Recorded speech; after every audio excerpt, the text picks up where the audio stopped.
Hi, everyone. Welcome back to Transition Awareness Breathing Podcast. This is part 2 of our series with Mr. Nick Hendrix. Just as a review, we're talking about communication and the unvirtual communications that hurt. The research indicates that cursing is healthy and bring out honesty. Nick and I are challenging that research. In this series, we're sharing information about not just verbal communication, but our modern communication in a virtual world. Maybe it's time for an update. Maybe that research is old.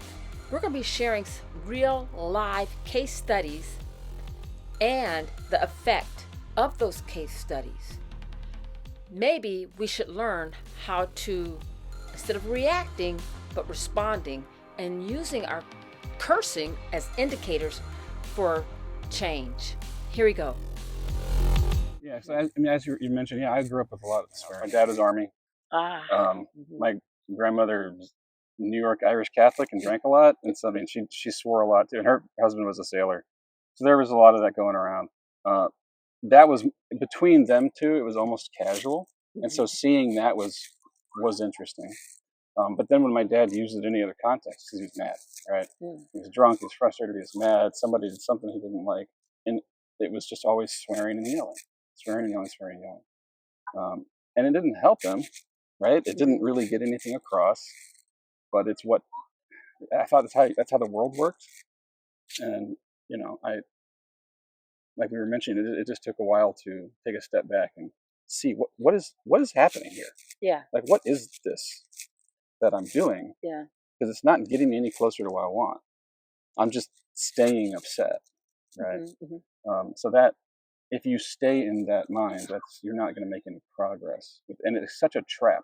It is a trap. There's like a low brain tendency to slide into that because it's just there's almost no resistance to being angry and being frustrated with the world, right? It feels right when you're in that moment. So it takes practice and reflection to catch that when it's happening. And for some people it's stronger than others, I think, but that's the trick, is that self-awareness, and it doesn't come naturally. Exactly. Oh, that's what mindfulness helps. It helps us to become aware. And I like how you mentioned that when you feel like or you start swearing, that's an indicator. Yeah. That's the yellow light. It's like driving. And the yellow light comes on, we have a choice. We can either speed through the light, or we can stop. I agree. And so that could be an indicator of what we want to do. We could either continue, and then that feeds more frustration. You can just feed your frustration, your anger, and then that goes into health problems. Absolutely. Because our bodies are not made to always be frustrated, be angry. It's easy to slide into that way of communicating because you don't think clearly. Right.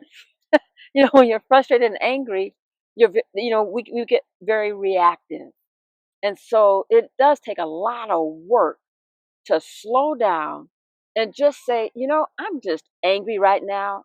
I just need to take a break. Give me 5 minutes. I need to walk away. Yeah. If you talk to me anymore, something's going to come out, and it's not going to be pretty. Yeah, nothing. It's not about you. I just need a break. Exactly. And we'll come back and continue a productive conversation. Right, and that's better than let the flames come out of the mouth, and you just shut down more and more, especially if two people are angry. Oh man. Yeah. Like you have just gone the opposite direction at full speed from where you wanted to be. Yeah. Of course. Now I'm going to play on the other side. People who grow up in that environment, that's normal to them, and so they may be asking, well, how else am I going to express that I'm angry or I'm frustrated or it was unfair? How else? Because people are not going to pay me any attention. It seems like you don't get anything or any attention unless you got to spit out some swear words. There's that kind of thought process going on. I've heard people say that. They're young, they're fresh in the Navy, and a lot of times people are not paying attention to them, not because they're being ignored, but a lot of times there's different priorities that when someone's new, they don't see the priority, and so we just need you to get from point A to point B. We don't have time to tell you about all the inside factors. And in nursing, if there's a emergency, I've been in a few emergencies, and listening is so important. And it doesn't help be yelling in the operating room or in the delivery room. I work labor and delivery, and if somebody gets the only person that has permission to yell is the patient. Patient. Yeah. Go for it. You scream. It's like if you want to use some bad words, go for Knock it. yourself out. This is a safe space. Exactly. Nobody's going to judge or anything. But as far as the nurses and doctors and things like that, we've got to see beyond all the fear and the hurt, stress, and the stress. Like, there's stuff happening. Exactly. That is high stakes. Right. Exactly. That little baby is having distress, or the mother's having distress. Yeah. We have to be able to make a strategic move to help save some lives. Yeah, you got to stay cool. Always. Yeah, and letting those swear words coming out, and that's not going to help their outcomes. No, because you will be asked to leave. You need to take a break. Yeah, you've just broken the harmony. Exactly. There is a harmony. And gosh, I just see this linked in so much with the cyber world. Because I wonder if we thought about our communication and communicating to each other as a cyber tool, because you can't see it. We're using words. It absolutely is in so many ways. Yeah. The thing that immediately comes to mind when you mention that is spear phishing. You know what spear phishing is in cybersecurity? No. Have you ever heard of phishing email? Yes, it's the fake email. It's the fake email, and that's what I know about it. You get like Tell me more. An email that looks like it's a PayPal receipt or something, or come look at your funds, and it looks all good, and sometimes you go. But a spear phishing is all about communication. Because what it is, it's one of those phishing emails that is tailored for a specific target. And you got to understand who they are, what they do, what their motivations are, what their responsibilities are, what they want to do. And you can look at their LinkedIn, their Facebook. There's a lot of places where you can glean little bits of that information, and then you tailor a message to hack their psychology to get them to do what you want. What? So yes, communication is huge in cybersecurity. Because the easiest way to hack someone isn't to get on a keyboard and find a zero-day exploit. It's to pick up the phone and manipulate somebody on the other end into doing what you want. And that is other than people not updating their software, right, and having bad passwords. Okay, I just want to pause. I just updated my phone. Good, excellent. Always good, people. Update those phones. Update them. They're serious. You just mentioned that, and because I've been getting a lot of those spear phishing things. And it'll have your name on it. Yes. And all that stuff. Yes. Yeah. And so, that could be a source of stress. And if we're not educated and know about that, we can fly into all kinds of, because that's what they want. Exactly. They want us to be in fear. They want us to be. Or comfortable, right? There's different vectors. It could be something very familiar, right? That's like, oh yeah, this is normal. I do this all the time. And you just proceed because it's just part of your routine and it's comfortable. Mm-hmm. But then, as you said, the other one that's so powerful is the fear, right? And that's not just that's everywhere, right? Fear is the great tool of manipulation. Tool of manipulation. Wow. It doesn't give you a chance to think. And that goes into the cursing thing. And that's how come we really have to get stronger at not being reactive. Yes. Because if we can slow down ourselves, if that's our indicator, if that's our yellow light, if we can get stronger and start saying, okay, this is about to make me very angry, and I'm about to use a couple of my curse words, whatever they may be.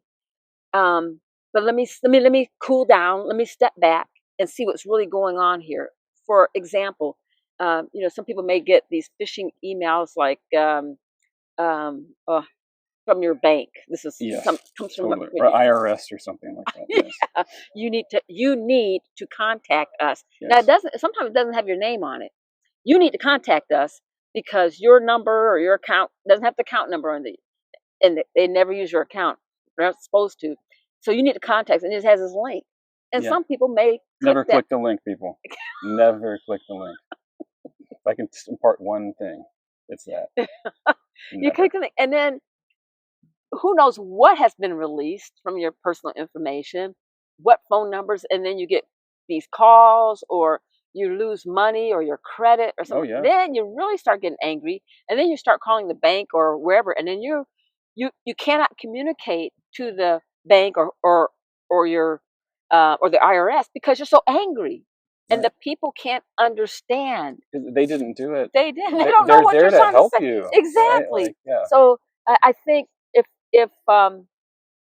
people, according to the research, if that's your mode of communicating, I think it's time to change. I think that's outdated, you guys. Take a breath. I think we need to update our mode of communicating.